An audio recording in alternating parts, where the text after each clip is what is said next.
Thank you. Thank you. I love you, Kyrgyzstan. Salam alaikum. Wait.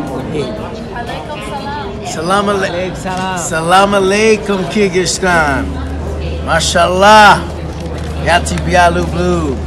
Spasiba Hiskelbeck in Kyrgyzstan for helping us reclaim the UFC flyweight title with Davison Figueiredo. Sledeshi Hiskelbeck UFC Alhamdulillah. Kyrgyzstani Kraken. Alhamdulillah. Спасибо. Thank you. АКШнын артынан Улуу Британия жана Австралия Украинадагы дипломаттарын эвакуациялай баштады. Бүгүн 24 январда Америка Кошмо Штаттарынын артынан Улуу Британия жана Австралия Украинадагы дипломаттарын эвакуациялай баштады. Бул тууралуу чет элдик басылмалар кабарлады. Маалыматка ылайык, Улуу Британия өзүнүн Киевдеги элчилигиндеги кызматкерлердин үй бүлөлөрүн чыгарып кетүү процессин баштаган.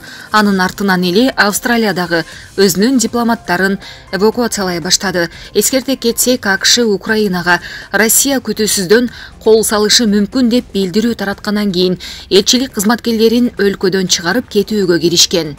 Кыргызстандын түштүк региондорунда бир нече күндөн бери газ берүүнүн көлөмү азаюуда. Бул туурасында Газпром Кыргызстан ишканасы билдирди. Маалыматка ылайык, бул абанын температурасы кескин төмөндөп жана керектөө өсүп жатканына байланыштуу. Ошондой эле Өзбекстан газ экспорттоону токтотуу планы туурасында дагы расмий билдирген. Өзбекстандан чыккан газды жеткирип турган Газпром экспорт ишканасы жана өзбек кесиптештери менен газды туруктуу негизде камсыздоо боюнча активдүү иштер жүрүүдө. Кырдаал күнү түнү көзөмөлдөнүп жатат. Мындай көйгөй жылда күз-кыш мезгилинде керектөө өскөн сайын жаралып турат. Өзбекстандын өзүндө ресурстук базасы азайганына байланыштуу түштүк тарапка газдын экспорту төмөндөй турганы айтылды. Мындан сырткары катуу суукта Өзбекстандын ички керектөөсүн камсыздоо кыйындап, жылытуу сезонунда чектөөлөр киргизилет. Коңшу өлкөнүн бийлиги жаратылыш газын экспорттоону токтотуу планын расмий түрдө билдиргенин да белгидей кетүү керек деп айтылат маалыматта. Мекеме бул маселени чечүүнүн бир жолу катары өлкө ичинен газ чыгарууну өнүктүрүүнү атады. Бул түштүктөгү облустардагы энергетикалык ресурс боюнча көз карансыздыкка жеткирерин белгиленди. Мындан улам авариялык кырдаал жаралбаш үчүн көп күч келген маалда Ош шаарындагы жеке секторлорго газ берүүгө чектөө киргизилет. Газпром Кыргызстан жаралган ыңгайсыздык үчүн кечирим сурап, Ош шаарын газ менен үзгүлтүксүз камсыздоо боюнча бардык керектүү иш-чараларды жүргүзүп жатканын белгиледи. Дүйнөлүк саламаттык сактоо уюму 2022 жылы ковид пандемиясы токтошу мүмкүн.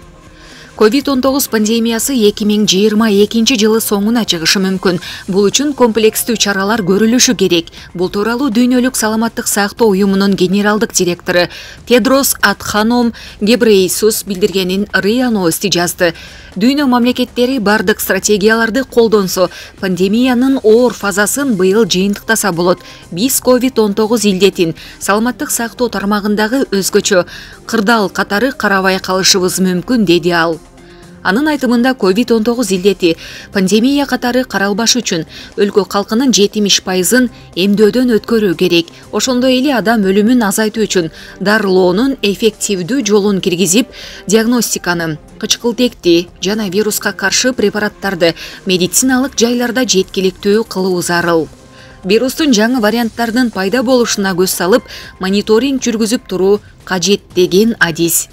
Дүйнөлүк саламаттык сактоо уюмунун жетекчиси бул пандемиядан сабак алып, мындай өзгөчө кырдаалдарды алдын алуу үчүн жаңы чечимдерди кабыл алуу керектигин кошумчалаган. Каныбек Усмоналиев, Центара эл аралык деңгээлдеги шылуун компания. Асман шаары боюнча дирекция түзүлгөнү дурус. Бирок инвестиция тартуу ишин Министрлер кабинети өзү колго алуусу зарыл, деди бүгүн 24 январда Назар Ньюс маалымат агенттигине профессор Каныбек Усмоналиев. Каныбек агай, Кумтөр кениндеги маселе чын эле биз ойлогондой чечилет деп ишеним артсак болобу? Кумтор боюнча президент Садыр Жапаров мурда болуп көрбөгөндөй чечкиндүү кадамдарга бара алды. Бул чоң эрдиги болду. Барыбыз колдоого алдык, бир топ чыйыр алдык, үмүт пайда болду. Бирок Центара эл аралык деңгээлдеги шылуун компания турбайбы. Ал өзүнө эбегейсиз зор кереши алып келип жаткан керешиден жөн эле кол жууп отуруп калбайт. Болгон митайындык айла малдарды колдонот. Азыр сүйлөшүүлөр жүрүп жатат. Биз тарап ар дайым катуу туруш керек. Эл үчүн, өлкөнүн келечеги үчүн эч нерсеге кызыкпай, напсини агытпай, элибиздин пайда жагын гана көздөшсүн деп айтар элем. Бирок эң башкысы кумтөрдү улутташтырсак жакшы болмок. Асман шаарын куруу боюнча дирекциянын башчылыгына Тимур Фазиев бекиди, ал иштин көзүн таба алат деп ишенсек болобу? Мен ал жигитке эмнегедир ишене албай турам. Сүйлөгөн сөздөрү мага жаккан жок. Албетте, бул менин жеке пикирим. Дирекция түзүлгөнү дурус экен, бирок инвестиция тартуу ишин министрлер кабинети өзү колго алуусу зарыл. Азыркы президентибиз Садыр Нуркожоевич түрмөдө отурганда ошону колдогон жарандарды аябай катуу кысымга алгансыздар. Ушуга азыр сиз барып кандай моралдык укугуңуз бар ошол жерге барып элчи болуп иштегенге? Биз экөөбүз бири-бирибизди жакшы тааныйбыз да, бүт өмүр баяныбызды да билебиз, сиздин тажрыйбаңызды да билемин. Кандай дейсиз ушуга?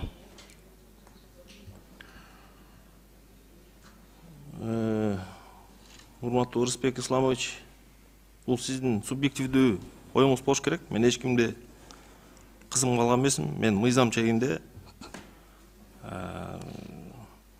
укуктун чегинде иштеп бергем. Эми сизди жакшы билебиз. Ошол эле мезгилде өзүңүздүн колуңузда иштеген 58 сотрудникти жөндөн жөн эле кызматтан алгансыз да. Бул жалаң юктун кадрлары болчу да. Буга кандай жооп бересиз?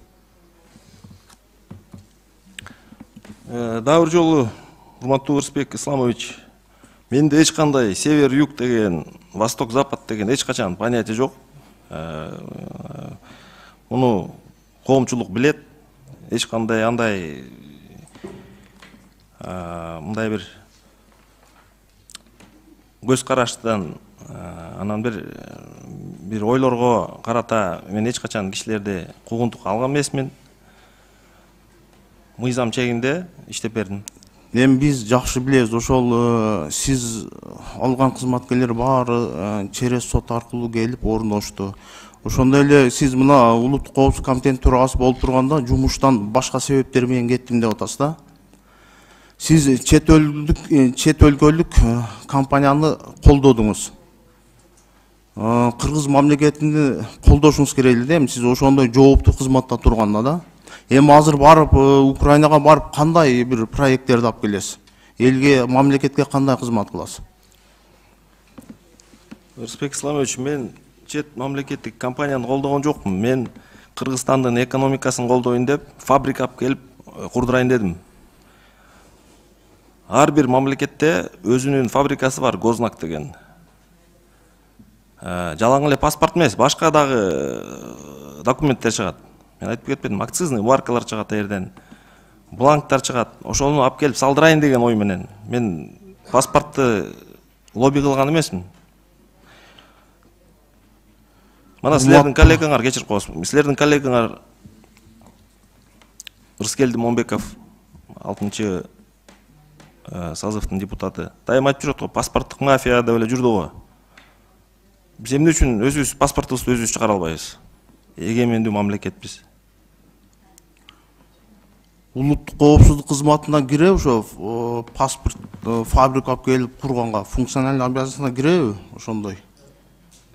Улуттук коопсуздук кызматына Кыргызстанга жакшы болгон иштердин баары тең кирет. Урматтуу кесиптештер, туура чечим кабыл алалы. Идрис Анарбековичтин өмүр баянын билебиз, тарыхын билебиз. Ошон үчүн карап көрөлү. Башка бир татыктуу кандидат чыгып калышы мүмкүн. Мен колдобойм. Кесиптештерди да суранып кетем колдобогонго. Рахмат. Чоң рахмат. Урматтуу депутаттар. Башка дагы сунуш пикир суроолор барбы жокпу? Эгерде жок болсо, Улан Болотбекович, сөз сизде. Урматтуу Тышкы иштер министринин орун басары Нуран Садырович. Элчилерге кандай бир требование барбы? Жылында мындай инвестиция тартып келесиңер, же барган сурооңордо мындай алып келесиңер деген барбы, жокпу? Сөзсүз түрдө биздин тышкы иштер министрлиги баардык элчилердин алдында экономикалык дипломатия жаатында тапшырмаларды коет. Ар бир элчинин алдына план түзүлөт, тапшырмалар берилет. Ошол тапшырмалардын негизинде алар өздөрүнүн ишин жүргүзөт да биз жыл сайын алардын жылына 2 жолу жасаган иштерин баа беребиз. Канча инвестиция тартканы, соода саттык көлөмүн канчалык деңгээлде көтөргөнү, биздин жарандар канчалык деңгээлде жардам бергендиги жана башка критерийлер боюнча. Рахмат. Ошол тарта албай калса, силер чакыртканга укуттуңуздарбы? Эгерде элчинин кызматында кандайдыр бир мүчүлүштүктөр болсо, алар дагы далилденген болсо, эгерде өз кызматын аткара албай турган болсо, анда тышкы иштер министрлиги сөзсүз түрдө ушундай сунуш киргизүүгө мүмкүнчүлүк укугу бар. Азыркы мезгилде элчинин эң башкы максаты азыркы абалга жараша чоң, ири өлчөмдөгү инвестиция тартуу биздин мамлекетке.